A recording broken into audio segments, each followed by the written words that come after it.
ಬ್ರಿಟನ್ರ ಸುದ್ದಿಗೆ ಮತ್ತೆ ಸ್ವಾಗತ. ಮಕ್ಕಳನ್ನ 1ನೇ ಕ್ಲಾಸ್ಗೆ ಸೇರಿಸಬೇಕು ಅಂತಂದ್ರೆ 6 ವರ್ಷ ಕಂಪಲ್ಸರಿಯಾಗಿ ಆಗಿರಲೇಬೇಕು. ಒಂದೆರಡು ದಿನ ಕಡಿಮೆ ಆದ್ರೂ ಅಡ್ಮಿಷನ್ ಮಾಡ್ಕೊಳ್ಳಲ್ಲ. ಇದು ಸರ್ಕಾರ ಹೊರಡಿಸಿರುವಂತಹ ಆದೇಶ. ಈ ಆದೇಶದಿಂದ ಮಕ್ಕಳಿಗೆ ಮಾನಸಿಕವಾಗಿ ಸಮಸ್ಯೆ ಆಗ್ತಾ ಇದೆ, ಮಕ್ಕಳ ಮೇಲೆ ಒತ್ತಡ ಹೆಚ್ಚಾಗ್ತಾ ಇದೆ ಅಂತ ಹೇಳಿ ನಿಮಾನ್ಸ್ನ ಮನೋವೈದ್ಯೆ ಶಿಕ್ಷಣ ಸಚಿವರಿಗೆ ಪತ್ರ ಬರೆದಿದ್ದಾರೆ. ಅಡ್ಮಿಷನ್ ಡಿಲೇ ಆಗ್ತಾ ಇರುವುದಕ್ಕೆ ಮಕ್ಕಳಲ್ಲಿ ಮಾನಸಿಕ ಸಮಸ್ಯೆ ಕಾಡ್ತಾ ಇದೆ. ವೈದ್ಯರ ಬಳಿ ಬರ್ತಾ ಇರುವಂತಹ ಮಕ್ಕಳ ಸಂಖ್ಯೆ ಕೂಡ ಡಬಲ್ ಆಗಿದೆ. ಹೀಗಾಗಿ ನೀವು ಇದರ ಬಗ್ಗೆ ಗಮನವನ್ನ ಹರಿಸಬೇಕು ಅಂತ ಹೇಳಿ ಶಿಕ್ಷಣ ಸಚಿವರಾಗಿರುವಂತಹ ಮಧು ಬಂಗಾರಪ್ಪ ಅವರಿಗೆ ನಿಮಾನ್ಸ್ ವೈದ್ಯೆ ಪತ್ರವನ್ನ ಬರೆದು ಗಮನ ಸೆಳೆಯುವಂತಹ ಪ್ರಯತ್ನವನ್ನ ಮಾಡಿದ್ದಾರೆ. ಮನೋವೈದ್ಯೆ ಸೌಮಿಶ್ರೀ ಅವರು ಬರೆದಿರುವಂತಹ ಪತ್ರವನ್ನ ಗಮನಿಸ್ತಾ ಇದ್ದೀರಿ. ಸರ್ಕಾರ ಮಾಡಿರುವಂತಹ ಈ ಕಡ್ಡಾಯ ನಿಯಮ 1ನೇ ಕ್ಲಾಸ್ಗೆ ಮಕ್ಕಳು ಜಾಯಿನ್ ಆಗಬೇಕು ಅಂದ್ರೆ 6 ವರ್ಷ ಆಗಿರಲೇಬೇಕು ಅನ್ನುವಂತಹ ಕಡ್ಡಾಯ ನಿಯಮ ಏನಿದೆ ಅದನ್ನ ಸಡಿಲಗೊಳಿಸಬೇಕು. ನೀವು ಅದರಲ್ಲಿ ರಿಯಾಯಿತಿಯನ್ನ ಕೊಡಬೇಕು. ಮಕ್ಕಳಿಗೆ ಸಮಸ್ಯೆ ಆಗ್ತಾ ಇದೆ.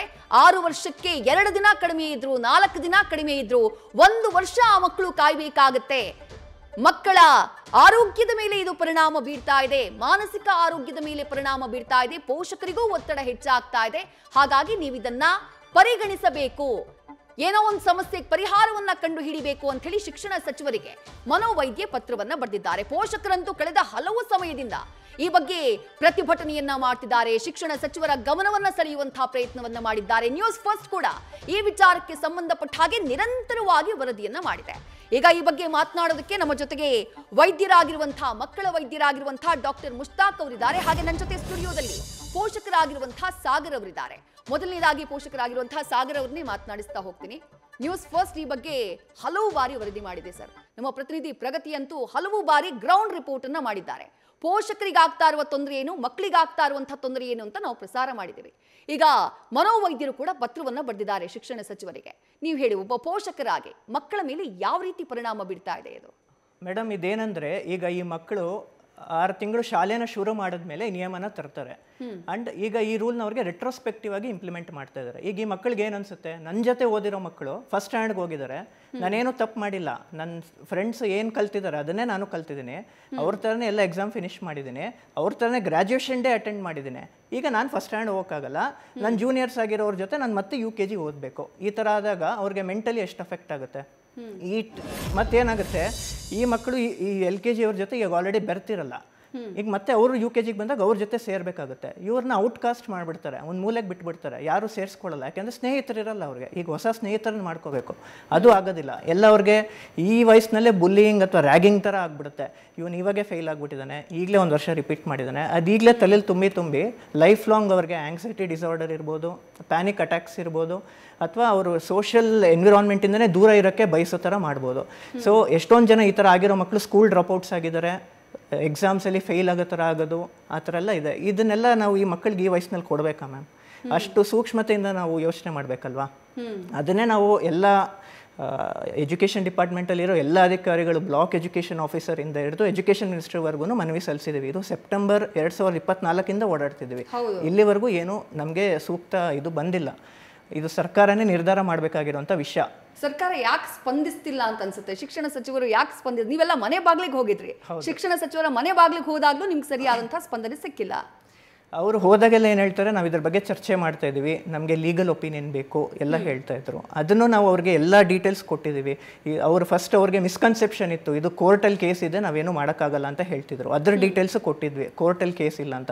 ಅದಾದಮೇಲೆ ನಿಮ್ಮ TV ನ್ಯೂಸ್ ಸಂದರ್ಶನದಲ್ಲೂ ಸರ್ ಹೇಳಿದರು, ಎಜುಕೇಷನ್ ಮಿನಿಸ್ಟ್ರು, ನಮಗೆ ತಪ್ಪು ಕಲ್ಪನೆ ಇತ್ತು, ಕೋರ್ಟಲ್ಲಿ ಕೇಸ್ ಇದೆ ಅಂದ್ಕೊಂಡಿದ್ವಿ, ಆ ಥರ ಏನಿಲ್ಲ, ನಾವೇ ಇದನ್ನು ನೋಡಿ pro people pro children policy ಕೊಡ್ತೀವಿ ಅಂತ ಮಾರ್ಚ್ 6ನೇ ತಾರೀಕು ನಿಮ್ಮದೇ ನ್ಯೂಸ್ ಚಾನಲಲ್ಲಿ ಹೇಳಿದರು.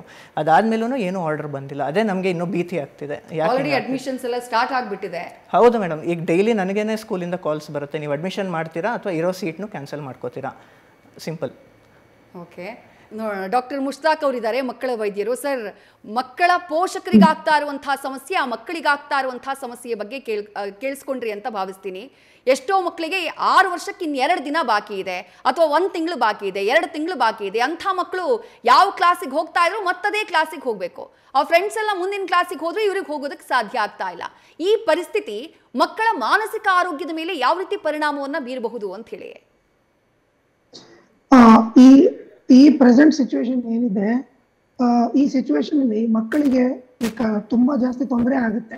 ಏನಂದ್ರೆ ಲೈಕ್ ಅವ್ರ ಜೊತೆ ಓದಿದ್ದವ್ರು ಲಾಸ್ಟ್ 3 years ಅವ್ರ ಜೊತೆ ಇದ್ದವ್ರು ಎಲ್ಲಾ ಮಕ್ಕಳು 3 years ಒಟ್ಟಿಗೆ ಓದಿದ್ದಾರೆ, 3 years ಎಲ್ಲ ಬೆಸ್ಟ್ ಫ್ರೆಂಡ್ಸ್ ಆಗಿದ್ದಾರೆ. ಈಗ 6 years ಈ ಟೈಮಲ್ಲಿ ಅರ್ಧ ಜನ ಬೇರೆ ಕ್ಲಾಸಿಗೆ ಹೋಗ್ಬಿಟ್ಟು ಆ ಒಬ್ಬ ಹುಡುಗ ಆರ್ ಹುಡುಗಿ ಹಿಂದಿನ ಕ್ಲಾಸಲ್ಲಿ ಉಳ್ಕೊಂಡ್ಬಿಟ್ರೆ ಅವನಿಗೆ ಮೆಂಟಲಿ ತುಂಬಾ ಎಫೆಕ್ಟ್ ಆಗುತ್ತೆ. His self confidence will be last, he'll have no self esteem. Okay, ಅವನು ಫುಲ್ ಕಾನ್ಫಿಡೆನ್ಸೇ ಲಾಸ್ ಆಗ್ಬಿಡುತ್ತೆ. ಮತ್ತೆ ಅವನು ಹೊಸ ಫ್ರೆಂಡ್ಸ್ ಜೊತೆ ಅಡ್ಜಸ್ಟ್ ಆಗ್ಬೇಕು. ಆಲ್ರೆಡಿ 3 years ಒಬ್ಬರ ಜೊತೆ ಇದ್ದ, ಮತ್ತೆ ಹೊಸ ಫ್ರೆಂಡ್ಸ್ ಬರ್ತಾರೆ, ಹೊಸ ಬ್ಯಾಚ್ ಬರುತ್ತೆ, ಅವ್ರ ಜೊತೆಲಿ ಅಡ್ಜಸ್ಟ್ ಆಗ್ಬೇಕು. ಈ ಟೈಮಲ್ಲಿ ಅಡ್ಜಸ್ಟ್ಮೆಂಟ್ ಇಶ್ಯೂಸ್ ತುಂಬಾ ಕಷ್ಟ ಆಗುತ್ತೆ. ಅಂಡ್ ಆಲ್ಸೋ ಅವರು ಮತ್ತೆ ಏನು ಕಲಿಯಲ್ಲ, ಮತ್ತೆ ಹೊಸದು ಏನು ಕಲಿಯಲ್ಲ, ಲೈಕ್ ಅದೇ ಸೇಮ್ ಥಿಂಗ್ ಮತ್ತೆ ರಿಪೀಟ್ ಆಗ್ತಾ ಇರುತ್ತೆ. ಇದರಿಂದ ಮೈಂಡ್ ಅಲ್ಲಿ ಸ್ವಲ್ಪ ಸ್ಟಾಗ್ನೇಷನ್ ಆಗ್ಬಿಡುತ್ತೆ, ಸ್ಟಾಗ್ನೇಷನ್ ಆಫ್ ಲರ್ನಿಂಗ್ ಆಗ್ಬಿಡುತ್ತೆ. ಸೊ ಅದಕ್ಕೆ ಸ್ವಲ್ಪ ಕಲಿಯೋದೆಲ್ಲ ಕಷ್ಟ ಆಗುತ್ತೆ. ಈ ವಯಸ್ಸಲ್ಲಿ ಯಾರಿಗೂ ಈ ತರ ಸ್ಟಾಗ್ನೇಷನ್ ಇರಬಾರ್ದು ಇನ್ ದ ಲರ್ನಿಂಗ್ ಪ್ರಾಸೆಸ್ ಅಂತ ನನ್ನ ಭಾವನೆ. ಅಂದ್ರೆ ಮಕ್ಕಳ ಮೇಲೆ ಈ ಸಣ್ಣ ವಯಸ್ಸಿನಲ್ಲೇ ಆಗ್ತಾ ಇರುವಂತಹ ಈ ಸಮಸ್ಯೆ, ಈಗ 8ನೇ ಕ್ಲಾಸ್ 10ನೇ ಕ್ಲಾಸ್ ತನಕನೂ ಫೇಲ್ ಅನ್ನೋ ಕಾನ್ಸೆಪ್ಟೇ ಇಲ್ಲ, ಸರ್ಕಾರನೇ ಅದನ್ನ ಸ್ಟಾಪ್ ಮಾಡ್ಬಿಟ್ಟಿದೆ. ಹೀಗಿರುವಾಗ ಇಷ್ಟು ಚಿಕ್ಕ ವಯಸ್ಸಿಗೆ ಆ ಫೀಲಿಂಗ್ ಬಂದ್ಬಿಡ್ತಾರೆ ಮಕ್ಕಳು, ಮತ್ತೆ ನಾವು ಓದಿದಂತಹ ಕ್ಲಾಸಲ್ಲೇ ಕೂತ್ಕೋಬೇಕು ಅಂತ ಹೇಳಿ. ಅಂದ್ರೆ ಲಾಂಗ್ ಟರ್ಮಿಗೆ ಮಕ್ಕಳ ಮಾನಸಿಕ ಸ್ಥಿತಿಗತಿಯ ಮೇಲೆ ಏನಾದ್ರೂ ಪರಿಣಾಮ ಬೀರುತ್ತಾ ಇದು ಅಂತ ಹೇಳಿ. ಲಾಂಗ್ ಟರ್ಮ್ ಅಲ್ಲಿ there will lot of like anxiety issues ಬರುತ್ತೆ. ಅವರಿಗೆ ಏನೇ ಕೆಲಸ ಮಾಡಕ್ ಹೋದ್ರೂ ಕಾನ್ಫಿಡೆನ್ಸ್ ಬರಲ್ಲ. ಅದೇ ಮತ್ತೆ ಅಡ್ಜಸ್ಟ್ಮೆಂಟ್ ಇಶ್ಯೂಸ್ ತುಂಬಾ ಆಗುತ್ತೆ, ಬೇರೆ ಕಡೆ ಹೋಗಕ್ಕಿಲ್ಲ. ಮತ್ತೆ ಹುಡುಗರ ಕಡೆ like he has to repeat the classes ಎಲ್ಲ. So in the apartment, in their societies ಎಲ್ಲ ನೆಗೆಟಿವ್ ಎಫೆಕ್ಟ್ಸ್ ಬೀಳುತ್ತೆ. ಅವರೆಲ್ಲರೂ ಬುಲಿಂಗ್ ಮಾಡ್ತಾರೆ, ರ್ಯಾಗಿಂಗ್ ಮಾಡ್ತಾರೆ, ಅದೆಲ್ಲ ಆಗೋ ಚಾನ್ಸಸ್ ಇರುತ್ತೆ. ಅಂಡ್ ಪೇರೆಂಟಲ್ ಆಂಗ್ಸೈಟಿನೂ ಇದ್ರ ಜೊತೆ, that is one of the another additional factor. Parental ಆಂಗ್ಸೈಟಿನೂ ಜಾಸ್ತಿ ಆಗುತ್ತೆ. ಇದೆಲ್ಲ ಸಮಸ್ಯೆಗಳು ಇರುತ್ತೆ. ಅಂದ್ರೆ ಮಕ್ಕಳ ಜೊತೆಗೆ ಪೋಷಕರಿಗೂ ಕೂಡ ಮಾನಸಿಕವಾಗಿ ಇದು ಒತ್ತಡವನ್ನ ತರುವಂತಹ ವಿಚಾರ ಅಂತ ಹೇಳ್ತಾ ಇದ್ದೀರಿ. ಹೇಳಿ ಡಾಕ್ಟರ್. ಅದೇ ಪೇರೆಂಟ್ಸ್ ಅಂಡ್ ಮಕ್ಕಳಿಗೆ ಇಬ್ಬರಿಗೂ ಪ್ರಾಬ್ಲಮ್ ಆಗುತ್ತೆ ಅಂತ ಅಷ್ಟೇ ಹೇಳ್ತಾ ಇದ್ದೆ. ರೈಟ್, ಮತ್ತೆ ಮಾತನಾಡ್ತೀನಿ ಡಾಕ್ಟರ್. ಸಾಗರ್, ನೀವು ಹೇಳ್ತಾ ಇದ್ರಿ ನಿಮ್ಮ ಮಗುವಿಗೂ ಕೂಡ ಸ್ಕೂಲಿಂದ ಫೋನ್ ಬರ್ತಾ ಇದೆ ಅಂತ ಹೇಳಿ. ಎಷ್ಟು ವರ್ಷ ನಿಮ್ಮ ಮಗುವಿಗೆ? ಇಫ್ ಇನ್ ಕೇಸ್ ಈ ವರ್ಷನೇ ಜಾಯಿನ್ ಆಗಬೇಕು ಅಂತಂದ್ರೆ 1ನೇ ಕ್ಲಾಸಿಗೆ ಸೇರಿಸಬೇಕು ಅಂದ್ರೆ ಎಷ್ಟು ವರ್ಷ ಆಗಿರುತ್ತೆ ಆ ಮಗುವಿಗೆ ಅಂತೇಳಿ? ಈಗ ನಂದು ಪರ್ಸ್ನಲ್ ಆಗಿ ತೊಗೋಬೇಕಂದ್ರೆ ನನ್ನ ಮಗ 10 ದಿನ ಶಾರ್ಟ್ ಇದ್ದಾನೆ. ಬಟ್ ನಾನಿಲ್ಲಿ ಎಲ್ಲ ಮಕ್ಕಳನ್ನೂ ರೆಪ್ರೆಸೆಂಟ್ ಮಾಡೋಕ್ಕೆ ಬಂದಿದ್ದೀನಿ. ಈಗ ನನ್ನ ಮಗನಿಗೆ ಒಳ್ಳೆ ಅವರು ಆರ್ಡರ್ ಕೊಟ್ಟರು ಬೇರೆ ಮಕ್ಕಳಿಗೆ ಅನ್ಯಾಯ ಮಾಡ್ದಂಗೆ ಅಲ್ವಾ, ಯಾವುದೇ ಮಗುಗೂ ಅನ್ಯಾಯ ಆಗಬಾರ್ದು, ಅದು ನಮ್ಮ ಬೇಡಿಕೆ. ಯಾಕೆಂದರೆ ಇದು 1-2 ಮಗುದು ಆಗಿರೋ ಸಮಸ್ಯೆ ಅಲ್ಲ. ಕರ್ನಾಟಕದಾದ್ಯಂತ ಸುಮಾರು 6 ಲಕ್ಷ ಜನ ಮಕ್ಕಳಿಗೆ ತೊಂದರೆ ಆಗುತ್ತೆ. ಒಂದು ಮಗುಗೂ ತೊಂದರೆ ಆಗಬಾರ್ದು. ಅಂಥದ್ರಲ್ಲಿ ಇಷ್ಟು ಜನ ಮಕ್ಕಳಿಗೆ ತೊಂದರೆ ಆದಾಗ ಸರ್ಕಾರ ಸ್ವಲ್ಪ ಇದ್ರ ಬಗ್ಗೆ ಚೆನ್ನಾಗಿ ಒಳ್ಳೆ ಡಿಸಿಷನ್ ತೊಗೊಂಡು ಆದಷ್ಟು ಬೇಗ ಮಾಡಬೇಕು. ಯಾಕೆಂದರೆ ಸ್ಕೂಲ್ ಅಡ್ಮಿಷನ್ಸ್ ಎಲ್ಲ ಮುಗಿತಾ ಇದೆ. ಇನ್ನೂ ಡಿಲೇ ಮಾಡಿದ್ರೆ ಅದು ಅವರು ಆರ್ಡರ್ ಕೊಟ್ಟರು ಯಾರಿಗೂ ಉಪಯೋಗ ಆಗದೆ ಇರಂಗಿರ್ಬೋದು. It's like you are treating a patient after he dies, ಆ ಥರ ಆಗ್ಬಿಡುತ್ತೆ. ಅಂದ್ರೆ ಎಷ್ಟು ಸಮಯದ ತನಕ ರಿಯಾಯಿತಿಯನ್ನ ನೀವು ಕೇಳ್ತಾ ಇದ್ದೀರಿ? ಅಂದ್ರೆ ಎಷ್ಟು ವರ್ಷಗಳವರೆಗಿನ, ಎಷ್ಟು ತಿಂಗಳವರೆಗಿನ ರಿಯಾಯಿತಿಯನ್ನ ಕೇಳ್ತಾ ಇದ್ದೀರಿ? ಈ ಮಕ್ಕಳು ಶಾಲೆಗೆ ಸೇರ್ಬೇಕಾದ್ರೆ ಏನು ರೂಲ್ ಇತ್ತು ಅದನ್ನ ಅವ್ರಿಗೆ ಕೊಡಿ.